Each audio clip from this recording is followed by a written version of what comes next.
ಚರ್ಚೆಗೆ ಅವಕಾಶ ಮಾಡಿಕೊಟ್ಟಿರ್ತಕ್ಕಂಥ ಅಧ್ಯಕ್ಷರಿಗೆ ಅಭಿನಂದನೆಗಳನ್ನು ಸಲ್ಲಿಸ್ತಾ ಒಂದು ಸ್ವಲ್ಪ ಅಧ್ಯಕ್ಷರ ಇತಿಹಾಸವನ್ನು ಹೇಳುತ್ತೇನೆ. ರಾಜಕೀಯ ಇತಿಹಾಸ ನಮ್ಮ ಜಿಲ್ಲೆದು.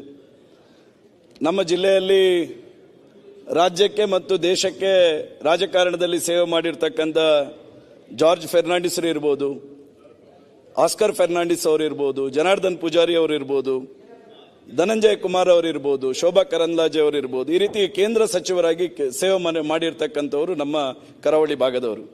ಮುಖ್ಯಮಂತ್ರಿಗಳಾಗಿ ಸನ್ಮಾನ್ಯ ಡಾಕ್ಟರ್ ವೀರಪ್ಪ ಮೊಯ್ಲಿ ಅವರು, ಡಿ.ವಿ. ಸದಾನಂದ ಗೌಡರು ನಮ್ಮ ಜಿಲ್ಲೆಯಿಂದ ಮುಖ್ಯಮಂತ್ರಿಗಳಾಗಿ ಸೇವೆ ಮಾಡಿರ್ತಕ್ಕಂಥವರು. ಸನ್ಮಾನ್ಯ ಅಧ್ಯಕ್ಷ ಒಂದು 5. ಅದೇ ರೀತಿ ಹಿರಿಯ ರಾಜಕಾರಣಿಗಳು ಅಧ್ಯಕ್ಷರೇ, ಎ.ಜಿ. ಕೊಡ್ಗೆಯವರಂತ ಹಿರಿಯ ರಾಜಕಾರಣಿಗಳು, ಡಾಕ್ಟರ್ ವಿ.ಎಸ್. ಆಚಾರ್ಯ ಅಂತವರು, ಯು.ಟಿ. ಫರೀದ್ ಅಂತವರು, ವಸಂತ್ ಬಂಗೇರ್ ಅಂತವರು, ಅಮರನಾಥ್ ಶೆಟ್ಟಿ ಅಂತವರು, ಅನೇಕ ಜನ ಹಿರಿಯರು ರಾಜಕಾರಣವನ್ನು ಕರ್ನಾಟಕ ರಾಜ್ಯಕ್ಕೆ ರಾಜಕಾರಣದ ಸೇವೆ ಮಾಡಿರ್ತಕ್ಕಂಥ ಜಿಲ್ಲೆಯಿಂದ ಬಂದಂತಹ ರಾಜಕಾರಣದ ವ್ಯವಸ್ಥೆ. ಪ್ರಾಯಶಃ ಒಂದು ಸಹಕಾರಿ ವ್ಯವಸ್ಥೆಯಲ್ಲಿ ಕ್ಯಾಂಪ್ಕೋದಂತ ಸಂಸ್ಥೆಯನ್ನು ಅಂತಾರಾಷ್ಟ್ರೀಯ ಮಟ್ಟದಲ್ಲಿ ಗುರುತಿಸುವ ರೀತಿಯಲ್ಲಿ ವಾರಣಾಸಿ ಸುಬ್ರಾಯ ಭಟ್ರಂತ ಹಿರಿಯರು ಸ್ಥಾಪನೆ ಮಾಡಿರ್ತಕ್ಕಂಥ ಜಿಲ್ಲೆ ನಮ್ಮ ಜಿಲ್ಲೆ. ಈಗ ನೀವು ಜಿಲ್ಲೆ ವರ್ಣನೆ ಮಾಡ್ತೀರಾ, ಜಿಲ್ಲೆ ಸಮಸ್ಯೆ ಹೇಳ್ತೀರಾ? ಒಂದು ನಿಮಿಷ ಸಮಸ್ಯೆಗೆ ಬನ್ನಿ, ಬರ್ತೇನೆ ಅಲ್ಲಿಗೆ. ಒಂದು ಅವಕಾಶ ಕೊಡಿ. ಅಲ್ಲ, ಕರೆಕ್ಟ್ ವರ್ಣನೆ ಮಾಡ್ಲಿಕ್ಕೆ ಬೇರೆ ಟೈಮ್ ತಗೊಳ್ಬೇಕು. ಸಮಸ್ಯೆ ಬರೀ ಚರ್ಚೆ ಮಾಡ್ಲಿಕ್ಕೆ ಅದು ಹೇಳಿ. ಇವತ್ತು ನನಗೆ ಬಹಳ ಖುಷಿ ಇದೆ ಸನ್ಮಾನ್ಯ ಉಪಮುಖ್ಯಮಂತ್ರಿಗಳೇ, ನೀವು ಪ್ರವಾಸೋದ್ಯಮದ ಬಗ್ಗೆ, ದಕ್ಷಿಣ ಕನ್ನಡ ಜಿಲ್ಲೆಯ ಪ್ರವಾಸೋದ್ಯಮ, ಕರಾವಳಿ ಪ್ರವಾಸೋದ್ಯಮದ ಬಗ್ಗೆ ಬಹಳ ಉತ್ಸುಕತೆಯಿಂದ ಇವತ್ತು ನಾನು ಮಾಡ್ತೇನೆ, ಅದನ್ನು ಸಾಧಿಸಬೇಕೆನ್ನುವಂಥ ಛಲವನ್ನು ಹಿಡ್ಕೊಂಡು ನಮ್ಮ ಬಗ್ಗೆ ಬಹಳ ಪ್ರೀತಿಯನ್ನು ಇಟ್ಟುಕೊಂಡಿದ್ದೀರಿ. ಪ್ರಾಯಶಃ ನನ್ನ ಹತ್ರ ಇಲ್ಲಿ ಒಂದು 3 ಬಜೆಟ್ ಪುಸ್ತಕ ಇದೆ ಸನ್ಮಾನ್ಯ ಉಪಮುಖ್ಯಮಂತ್ರಿಗಳೇ. ಇಲ್ಲಿ ಪ್ರತಿ ವರ್ಷ ಪ್ರವಾಸೋದ್ಯಮ ಅಂತ ಬಂದಾಗ ಬೀಚ್ ಟೂರಿಸಂ ಬಗ್ಗೆ ಪ್ರಸ್ತಾಪ ಆಗಿದೆ, ಕ್ರೂಸ್ ಬಗ್ಗೆ ಪ್ರಸ್ತಾಪ ಆಗಿದೆ, ಈ ಎಲ್ಲ ವ್ಯವಸ್ಥೆಯಲ್ಲಿ ಸರ್ಫಿಂಗ್ ಬಗ್ಗೆ ಪ್ರಸ್ತಾಪ ಆಗಿದೆ, ಬೇರೆ ಬೇರೆ ರೀತಿಯಾಗಿರ್ತಕ್ಕಂಥ ಟೂರಿಸಂ ಬಗ್ಗೆ ಪ್ರಸ್ತಾಪಗಳು ಆಗ್ತಾ ಇದೆ. ಪ್ರಾಯಶಃ ನಮ್ಮ ಜಿಲ್ಲೆಯಲ್ಲಿ ಗೋವಾ ಯಾವ ರೀತಿಯಾಗಿ ಅಭಿವೃದ್ಧಿ ಆಗಿದೆಯೋ, ಬೇರೆ ಬೇರೆ ಅಂತಾರಾಷ್ಟ್ರೀಯ ಮಟ್ಟದಲ್ಲಿ ನಾವು ಪ್ರವಾಸಿಗರನ್ನು ಆಕರ್ಷಣೆ ಮಾಡತಕ್ಕಂಥ ದೇಶದ ರೀತಿಯಲ್ಲೇ ಅಂತಾರಾಷ್ಟ್ರೀಯ ಮಟ್ಟದಲ್ಲಿ ಬೆಳೀತಕ್ಕಂಥ ಪ್ರವಾಸೋದ್ಯಮವನ್ನು ಆಕರ್ಷಣೆ ಮಾಡತಕ್ಕಂಥ ಪೊಟೆನ್ಷಿಯಲ್ ಇರ್ತಕ್ಕಂಥ ಜಿಲ್ಲೆ ನಮ್ಮ ಜಿಲ್ಲೆ. ಅದು ದಕ್ಷಿಣ ಕನ್ನಡ ಇರ್ಬೋದು, ಉಡುಪಿ ಇರ್ಬೋದು, ಕಾರವಾರ ಇರ್ಬೋದು. ದಯವಿಟ್ಟು ಈ ವರ್ಷನೂ ನೀವು ಕ್ರೂಸು ಈ ರೀತಿಯ ಪ್ರವಾಸೋದ್ಯಮದ ಬಗ್ಗೆ ನೀವು ಪ್ರಸ್ತಾಪ ಮಾಡಿದ್ದೀರಿ. ಪ್ರಾಯಶಃ ನಾನು ಇದನ್ನು ಒಂದಷ್ಟು ವಿಮರ್ಶೆ ಮಾಡತಕ್ಕಂಥ ಸಂದರ್ಭದಲ್ಲಿ, ಒಂದು ಕ್ರೂಸು ನಮ್ಮ ಕರಾವಳಿ ಭಾಗದಲ್ಲಿ ಬಂದು ನಿಂತರೆ ಪ್ರಾಯಶಃ ಡೈರೆಕ್ಟ್ ಆಗಿ 4,000 ಉದ್ಯೋಗ ಸೃಷ್ಟಿಯಾಗ್ತಕ್ಕಂಥ ವ್ಯವಸ್ಥೆಗಳಾಗ್ತದೆ. 4,000 ಉದ್ಯೋಗ ನೇರವಾಗಿ ಸೃಷ್ಟಿಯಾದರೆ ಸುಮಾರು 10,000ಕ್ಕಿಂತಲೂ ಹೆಚ್ಚು ಇಂಡೈರೆಕ್ಟ್ ಆಗಿರ್ತಕ್ಕಂಥ ಉದ್ಯೋಗಗಳು ನಮ್ಮ ಜಿಲ್ಲೆಯಲ್ಲಿ ಸೃಷ್ಟಿಯಾಗ್ತದೆ. ಪ್ರಾಯಶಃ ನಾನೊಂದೆರಡು ಈ ರೀತಿಯ ಪ್ರವಾಸೋದ್ಯಮದ ಬಗ್ಗೆ ಆಸಕ್ತಿ ಇರತಕ್ಕಂಥ ಉದ್ಯಮಿಗಳ ಹತ್ರ ಮಾತಾಡುವಾಗ ಹೇಳಿದ್ರು, ಒಂದು ಕ್ರೂಸ್ ಅಥವಾ 2 ಕ್ರೂಸ್ ಬಂದು ಒಂದು ಜಿಲ್ಲೆಯಲ್ಲಿ ಅಥವಾ ಒಂದು ನಗರದಲ್ಲಿ ನಿಂತರೆ ಮಿನಿಮಮ್ ವಾರದಲ್ಲಿ 100ರಿಂದ 150 ಕೋಟಿ ರೂಪಾಯಿ ಆರ್ಥಿಕ ವ್ಯವಹಾರವನ್ನು ಮಾಡ್ತಕ್ಕಂಥ ವ್ಯವಸ್ಥೆಗಳು ಆ ಜಿಲ್ಲೆಯಲ್ಲಿ ನಿರ್ಮಾಣ ಆಗ್ತದೆ ಅನ್ನುವಂಥ ಮಾತನ್ನು ನಾನು ಕೇಳ್ಕೊಂಡೆ. ಪ್ರಾಯಶಃ ನಿಮ್ಮ ಹತ್ರ ವಿನಂತಿ ಮಾಡ್ತೇನೆ, ನಮ್ಮ ಜಿಲ್ಲೆಯ ಪರಿಸ್ಥಿತಿ ಯಾವ ರೀತಿಯಲ್ಲಿ ಆಗ್ತಾ ಇದೆ ಅಂತ ಹೇಳಿದ್ರೆ, ಎಲ್ಲ IT ಸಾಫ್ಟ್ವೇರ್ ಓದಿಸ್ತಕ್ಕಂಥ, ಅದು ಒಂದು ಬಡತನದಲ್ಲಿ ಇರ್ತಕ್ಕಂಥ ಕೂಲಿ ಕಾರ್ಮಿಕನ ಮಗನಿಗೂ ಅವರಿಗೇನಿರ್ತದೆ ಅಂತ ಹೇಳಿದ್ರೆ, ನನ್ನಾಗೆ ನನ್ನ ಮಗ ಆಗಬಾರ್ದು, ಅವನು ವಿದ್ಯಾವಂತನಾಗಬೇಕೆನ್ನುವಂಥ ದೃಷ್ಟಿಯಿಂದ ಕಷ್ಟಪಟ್ಟು ಅವನಿಗೆ ಇಂಜಿನಿಯರಿಂಗ್ ಕಲಿಸ್ತಕ್ಕಂಥ, ಹೈಯರ್ ಎಜುಕೇಶನ್ ಕೊಡಿಸ್ತಕ್ಕಂಥ ಕೆಲಸವನ್ನು ಮಾಡ್ತಾರೆ.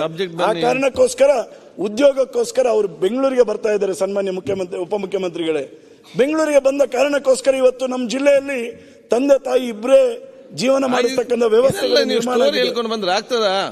ಪ್ರಾಬ್ಲಮ್ಗೆ ಬನ್ನಿ, ಸಮಸ್ಯೆ IT ಸೆಕ್ಟರ್ ಇಂಪ್ರೂವ್ ಆಗಬೇಕು, ಅದು ಹೇಳ್ಬೇಕಲ್ಲ. ನೀವು ನಮ್ಮ ಜಿಲ್ಲೆಯವರ, ಅದಕ್ಕೆ ನಾನು ಸರಿಪಡಿಸುದು. ಈಗ ಅಲ್ಲ, ಉಪಮುಖ್ಯಮಂತ್ರಿಗಳು ಇಷ್ಟು ಚೆನ್ನಾಗಿ ಕೇಳ್ತಾ ಇದ್ದಾರೆ, ಆಗಲ್ಲ ನೋಡಿ. ಈ ಜಿಲ್ಲೆಯ ಎಂಟರ್ ಕರಾವಳಿ ಪ್ರದೇಶದ ಎಲ್ಲ ಸಮಸ್ಯೆ ಕಾರಣಕ್ಕೋಸ್ಕರ ನಮ್ಮ ಜಿಲ್ಲೆಯಲ್ಲಿ ಉದ್ಯೋಗ ಸೃಷ್ಟಿ ಆಗ್ತಕ್ಕಂಥ ವ್ಯವಸ್ಥೆಗಳಾಗಬೇಕು. ಉದಾಹರಣೆಗೆ ನಮ್ಮಲ್ಲಿ ಟೆಕ್ಸ್ಟೈಲ್ ಇಂಡಸ್ಟ್ರಿಗೆ ವಿಪುಲವಾಗಿರ್ತಕ್ಕಂಥ ಅವಕಾಶಗಳಿದೆ. ನಮ್ಮ ಜಿಲ್ಲೆಯಲ್ಲಿ ಈಗಾಗಲೇ MRPL ಇರ್ಬೋದು, ONGC ಇರ್ಬೋದು, ಈ ರೀತಿ ಅನೇಕ ಸಂಸ್ಥೆಗಳು ಇರುವುದರಿಂದ ಒಂದಷ್ಟು ಪರೋಕ್ಷವಾಗಿರ್ತಕ್ಕಂಥ ಉದ್ಯೋಗಗಳು ಸೃಷ್ಟಿಯಾಗಿದೆ ಹೊರತು ನೇರವಾಗಿ ನಮಗೆ ಉದ್ಯೋಗಗಳು ಅಲ್ಲಿ ಪಡೀಲಿಕ್ಕೆ ಸಾಧ್ಯ ಇಲ್ಲ. ಯಾಕಂದ್ರೆ ಕಾಂಪಿಟೇಟಿವ್ ಎಕ್ಸಾಮ್ ಇರುವ ಕಾರಣಕ್ಕೋಸ್ಕರ ಪ್ರಾಯಶಃ ನಾನು ಹೆಚ್ಚು ಮಾತಾಡಲಿಕ್ಕೆ ಹೋಗುದಿಲ್ಲ. ಸನ್ಮಾನ್ಯ ಅಧ್ಯಕ್ಷರೇ, ಸಮಸ್ಯೆಗಳಿಗೆ ಪರಿಹಾರವನ್ನು ಕಂಡುಕೊಡ್ತಕ್ಕಂಥ ನಿಟ್ಟಿನಲ್ಲಿ ರೆವೆನ್ಯೂ ಇಲಾಖೆಯಲ್ಲಿ ನಮ್ಮ ಜಿಲ್ಲೆಯಲ್ಲಿ 60 VAಗಳ ವೇಕೆನ್ಸಿ ಇದೆ. ದಯವಿಟ್ಟು ಅದನ್ನು ಸರ್ಕಾರ ಆದಷ್ಟು ಬೇಗ VA ನೇಮಕಾತಿ ಮಾಡಬೇಕೆನ್ನುವಂತ ಆಗ್ರಹವನ್ನು ಮಾಡ್ತೇನೆ. ಅದರ ಜೊತೆಗೆ ನಮ್ಮ ಜಿಲ್ಲೆಯಲ್ಲಿ ಪಶ್ಚಿಮ ವಾಹಿನಿ ಯೋಜನೆಗೆ ಅವತ್ತು ಸಿದ್ದರಾಮಯ್ಯ ಸಾಹೇಬರು ಮುಖ್ಯಮಂತ್ರಿ ಇದ್ದಾಗ ಪಶ್ಚಿಮ ವಾಹಿನಿ ಯೋಜನೆ ಹೆಡ್ ಆಫ್ ಅಕೌಂಟ್ ಅನ್ನು ಮಾಡಿದ್ರು. ಯಾವ ಕಾರಣಕ್ಕೋಸ್ಕರ ಅಂತ ಹೇಳಿದ್ರೆ ಎತ್ತಿನಹೊಳೆ ಪ್ರಾಜೆಕ್ಟ್ಗೆ ಪ್ಯಾರಲಲ್ ಆಗಿ ಪರ್ಯಾಯವಾಗಿ ಅಂತ ಮಾಡಿದ್ರು. ಪ್ರಾಯಶಃ ಈ ವರ್ಷಗಳಲ್ಲಿ ನಮಗೆ ಅನುದಾನಗಳು ಸಿಗ್ತಾ ಇಲ್ಲ. ನಮಗೆ ಪಶ್ಚಿಮ ವಾಹಿನಿ ಯೋಜನೆ ಯಾಕೆ ಬಹಳ ಪ್ರಾಮುಖ್ಯ ಅಂತ ಹೇಳಿದ್ರೆ ಸನ್ಮಾನ್ಯ ಅಧ್ಯಕ್ಷರೇ, ವೆಂಟೆಡ್ ಡ್ಯಾಮ್ಗಳು ಇದ್ದ ಕಾರಣಕ್ಕೋಸ್ಕರ ಗ್ರೌಂಡ್ ವಾಟರ್ ರೀಚಾರ್ಜ್ ಆಗ್ತದೆ. ಗ್ರೌಂಡ್ ವಾಟರ್ ರೀಚಾರ್ಜ್ ಆದ್ರೆ ಬೋರ್ವೆಲ್ಗಳಿಗೆ ಸಫಿಷಿಯಂಟ್ ನೀರು ಒದಗ್ತದೆ ನಮಗೆ. ಆ ಕಾರಣಕ್ಕೋಸ್ಕರ ಕಿಂಡಿ ಅಣೆಕಟ್ಟುಗಳ ಅವಶ್ಯಕತೆ ಇದೆ. ಇವತ್ತು ನಮ್ಮ ಜಿಲ್ಲೆಯಲ್ಲಿರ್ತಕ್ಕಂಥ ಅರಣ್ಯ ಸಮಸ್ಯೆ ಪ್ರಾಯಶಃ ಒಂದು ಪ್ರಾಯೋಗಿಕವಾಗಿರ್ತಕ್ಕಂಥ ಅರಣ್ಯಕ್ಕೆ ಸಂಬಂಧಪಟ್ಟಿರ್ತಕ್ಕಂಥ ಸರ್ವೆಯನ್ನು ಕಳೆದ ಅವಧಿಯಲ್ಲಿ ನಾವು ಮಾಡಿದ್ವಿ. ರೆಕ್ಕೆ ಗ್ರಾಮ ಪಂಚಾಯತ್ ವ್ಯಾಪ್ತಿಯಲ್ಲಿರ್ತಕ್ಕಂಥ ಸರ್ವೆ ನಂಬರ್ 67ರನ್ನು ಜಂಟಿ ಸರ್ವೆ ಮಾಡಿಸಿ ಅದರಲ್ಲಿ ಹೆಚ್ಚುವರಿ ಭೂಮಿಯನ್ನು ಸರ್ಕಾರಕ್ಕೆ ಸರ್ಕಾರ ಅದನ್ನು ವಾಪಸ್ ತಕೊಂಡು ಬಡ ಜನರಿಗೆ ಕೊಡ್ತಕ್ಕಂಥ ವ್ಯವಸ್ಥೆಗೆ ನಾವು ಒಂದು ಸರ್ವೆ ಕಾರ್ಯ ಮಾಡಿದ್ವಿ. ಇವತ್ತು 2 ವರ್ಷ ಆಯಿತು ಸನ್ಮಾನ್ಯ ಸಭಾಧ್ಯಕ್ಷರೇ, ಇವತ್ತಿಗೂ ಅದು ಅರಣ್ಯ ಸಚಿವರ ಇಲಾಖೆಯಲ್ಲಿ ಅದು ಪೆಂಡಿಂಗ್ ಇದೆ. ಇದು ಒಂದು ಪ್ರಾಯೋಗಿಕವಾಗಿ ನಡೆದ್ರೆ ಕರಾವಳಿ ಭಾಗದ ಪ್ರತಿ ಒಂದು ಈ ರೀತಿಯ ಸಮಸ್ಯೆಗಳು ಪರಿಹಾರ ಆಗ್ತದೆ ಅನ್ನುವಂಥದ್ದನ್ನು ಈ ಸಂದರ್ಭದಲ್ಲಿ ಹೇಳ್ತೇನೆ. ನಮ್ಮ ಉಭಯ ಜಿಲ್ಲೆಗಳಿಗೆ ಪ್ರಮುಖವಾಗಿ ಇರತಕ್ಕಂಥ ಬೇಡಿಕೆ ಹೈಕೋರ್ಟಿನ ಒಂದು ಪೀಠ ನಮ್ಮ ಮಂಗಳೂರಿನಲ್ಲಿ ಆಗಬೇಕೆನ್ನುವಂತ ಬೇಡಿಕೆ ಎಲ್ಲ ನಮ್ಮ 2 ಜಿಲ್ಲೆಗಳ ವಕೀಲರು ಮತ್ತು ಎಲ್ಲರ ಜನಸಾಮಾನ್ಯರ ಒಂದು ಅಪೇಕ್ಷೆ ಆಗಿರ್ತಕ್ಕಂಥದ್ದು. ಪ್ರಾಯಶಃ ಈ ಹೈಕೋರ್ಟ್ ಪೀಠ ಮಂಗಳೂರಿನಲ್ಲಿ ಸ್ಥಾಪನೆ ಆಗಬೇಕೆನ್ನುವಂತ ಮನವಿಯನ್ನು ಸಹ ಈ ಸಂದರ್ಭದಲ್ಲಿ ಮಾಡಿಕೊಂಡು ಪ್ರಾಯಶಃ ವೆಸ್ಟರ್ನ್ ಘಾಟ್ನಲ್ಲಿ ಇರ್ತಕ್ಕಂಥ ಮಲೆಕುಡಿಯ ಸಮುದಾಯದವರಿಗೆ ಮೂಲಭೂತ ಸೌಕರ್ಯಗಳನ್ನು ಒದಗಿಸತಕ್ಕಂಥ ನಿಟ್ಟಿನಲ್ಲಿ ಹೆಚ್ಚಿನ ಪ್ರಾಧಾನ್ಯತೆಯನ್ನು ನಮ್ಮ ಸರ್ಕಾರ ಕೊಡಬೇಕೆನ್ನುವಂತ ಮನವಿ ಮಾಡ್ತೇನೆ. ಪ್ರಾಯಶಃ ಈ ಸಂದರ್ಭದಲ್ಲಿ ಹೆಚ್ಚು ಮಾತಾಡ್ಲಿಕ್ಕೆ ಹೋಗುದಿಲ್ಲ. ಕರಾವಳಿ ಅಭಿವೃದ್ಧಿ ಪ್ರಾಧಿಕಾರ ಏನು KKRDB ಇದೆಯೋ ಅಥವಾ ಮಲೆನಾಡು ಅಭಿವೃದ್ಧಿ ಪ್ರಾಧಿಕಾರ ಇದೆಯೋ, ಕರಾವಳಿ ಅಭಿವೃದ್ಧಿ ಪ್ರಾಧಿಕಾರಕ್ಕೂ ಪ್ರತಿ ವರ್ಷ ಒಂದು ನಿಗದಿಪಡಿಸಿರ್ತಕ್ಕಂಥ ಮೊತ್ತವನ್ನು ಕರಾವಳಿ ಅಭಿವೃದ್ಧಿಯ ದೃಷ್ಟಿಯಿಂದ ರಾಜ್ಯ ಸರ್ಕಾರ ಕೊಡಬೇಕೆನ್ನುವಂತ ಆಗ್ರಹವನ್ನು ಮಾಡ್ತೇನೆ. ಪ್ರಾಯಶಃ ನಮ್ಮ ಜಿಲ್ಲೆಗೆ ಯಾವುದೇ ರೀತಿಯಾಗಿರ್ತಕ್ಕಂಥ ತಾರತಮ್ಯಗಳು ಮುಂದಿನ ದಿನಗಳಲ್ಲಿ ಆಗಬಾರದು. ಇವತ್ತು ನೋಡಿ ಅಧಿವೇಶನದಲ್ಲಿ ಮಾತಾಡ್ಲಿಕ್ಕೂ ನೀವು ಅರ್ಜೆಂಟ್ ಮಾಡ್ತಾ ಇದ್ದೀರಿ.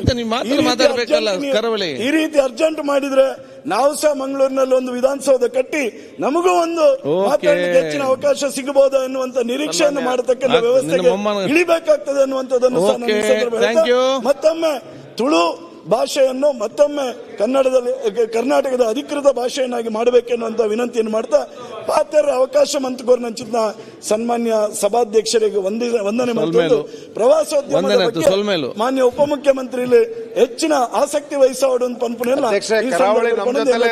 ಮುಗಿಸವೆ. ನೀವು ನಮ್ ಜೊತೆಲೇ ಇರಬೇಕು, ಕರಾವಳಿನೂ ನಮ್ ಜೊತೆಲೇ ಇರಬೇಕು. ಯಾವುದೇ ಕಾರಣಕ್ಕೂ ಅಪಸ್ವರ ಬೇಡ. ನಿಖರ ಸುದ್ದಿ, ಸದಭಿರುಚಿಯ ಕಾರ್ಯಕ್ರಮ.